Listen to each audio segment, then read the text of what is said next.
இருந்தவரும் இருக்கிறவரும் வருகிறவரும் ஆகிய இயேசு கிறிஸ்துவின் அற்புதமான நாமத்தினாலே எங்கள் ஒவ்வொருவரையும் வாழ்த்தி இந்த புதிய நாளிலும் தேவனுடைய ஜீவனுள்ள வார்த்தையின் மூலமாய் உங்களை சந்திப்பதிலே நான் கர்த்தருக்குள் மகிழ்ச்சி அடைகின்றேன். சங்கீதம் 63:3-4 ஜீவனை பார்க்கிலும் உமது கிருபை நல்லது, என் உதடுகள் உம்மை துதிக்கும், என் ஜீவனுள்ள மட்டும் நான் உம்மை துதித்து உமது நாமத்தை சொல்லி கையெடுப்பேன். Psalms 63:3-4 Because your loving kindness is better than life, my lips shall praise you. Thus I will bless you while I live. I will lift up my hands in your name. Amen. கர்த்தருடைய நாமம் மகிமைப்படுவதாக. கர்த்தருடைய கிருபை ஒன்றே நமக்கு போதுமானது. ஆம், நம்முடைய ஜீவனை பார்க்கலும் உமது கிருபை நல்லது என்று தாவீது சொல்கிறார். எனக்கு பிரியமான தேவஜனமே, நமக்கு அவர் ஜீவனை கொடுத்து உங்களையும் என்னையும் ரட்சித்தது மாத்திரமல்லாமல் இன்று வரைக்கும் நீங்களும் நானும் ஜீவனோடு இருக்கும்படியாய் பாராட்டுகிற அவருடைய கிருபை எவ்வளவு பெரியது. நாம் எல்லாவற்றை பார்க்கிலும் நமக்கு ஜீவனை கொடுத்திருக்கிறாரே, தன்னையே அவர் நமக்காக கொடுத்தாரே, அதற்காக நீங்களும் நானும் நம் உயிர் உள்ள வரைக்கும் அவரை நாம் ஸ்தோத்தரித்து துதிக்க கற்றுக்கொள்ள வேண்டும். ஆம், நமக்கு இல்லாதவைகளை நினைத்து நாம் புலம்புவதை விட கர்த்தர் கொடுத்திருக்கிற ஜீவனுக்காய் நாம் தேவனை ஸ்தோத்தரிக்க கற்றுக்கொள்ள வேண்டும்.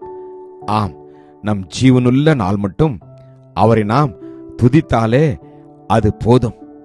அவர் அதில் பிரியப்படுவார். எனக்கு பிரியமான தேவச்சனமே, என் வேதம் சொல்கின்றது, அவர் நித்திய கிருபையுடன் நமக்கு இறங்குகிற தேவனாய் இருக்கின்றார். ஆம், அவருடைய கிருபைகள் நிச்சயமானவைகள், அது நித்தியமானவைகள், நிர்மூலமாகாத கிருபைகள். ஆம், நீங்களும் நானும் நிர்மூலமாகாதிருப்பது அவருடைய கிருபைதான், விலகாத கிருபை. மலைகள் விலகினாலும் பர்வதங்கள் நிலைபெயர்ந்தாலும் என் கிருபை உன்னை விட்டு விலகாமல் இருக்கும் என்று கர்த்தர் சொல்கின்றார். அது மாத்திரமல்ல, மாறாத கிருபை. உலகமும் உலகத்தில் உள்ளவைகளும் மாறினாலும் அவருடைய கிருபைகள் என்றென்றைக்கும் மாறாது.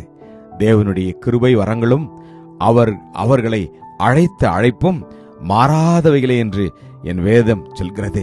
எனக்கு பிரியமானவர்களே, அவருடைய கிருபையின் நாட்களில் வாழ்ந்து கொண்டிருக்கிற நீங்களும் நானும் தேவனுக்கு அவர் செய்த நன்மைகளுக்காய் நாம் துதித்து அவரை நன்றி செலுத்தி அவருடைய நாமத்தை நாம் உயர்த்துவோம். ஒவ்வொரு நாளும் இதை சொல்லி பழகுவோம்.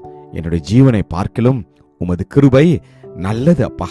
நாங்கள் நிற்பதும் நிர்மூலமாகாது இருப்பதும் உம்முடைய சுத்த கிருபை ஆண்டவரே. உம்முடைய இரக்கங்களுக்கு முடிவே இல்லை என்று வேதம் சொல்கிறது. அவைகள் ஒவ்வொரு காலையிலும் எங்களுடைய வாழ்க்கையில புதிதாக இருக்குதாமே, அதுக்காக உமக்கு நன்றி அப்பா. ஆம் தகப்பனே, நீர் எனக்கு பாராட்டின உமது கிருபை பெரியது என்று தாவீது சொல்கிறார் அப்பா. இந்த நாளிலும் நாங்கள் உம்மை நோக்கி நீர் பாராட்டுகிற கிருபைக்காய் உங்களுக்கு நன்றி எடுக்கிறோம் அப்பா. கர்த்தருடைய இரக்கமும் மன உருக்கமும் நீர் நீடிய சாந்தமும் மிகுந்த கிருபை உள்ள தேவனே, உமக்கு நன்றி எடுக்கிறோம். ஆசீர்வதியும் இந்த நாளிலே கூடப்பா, உம்முடைய கிருபையை நாங்கள் அனுபவிக்கும்படியாய் நீர் செய்த அந்த நல்ல நாளுக்காக உமக்கு நன்றி. உம்முடைய ஜீவனுக்காக நன்றி அப்பா. ஆசீர்வதியும். இயேசுவின் வல்லமுள்ள நாமத்தில் ஜெபிக்கிறோம் ஜீவனுள்ள நல்ல தகப்பனே. ஆமென். God bless you. Jesus loves you. Amen.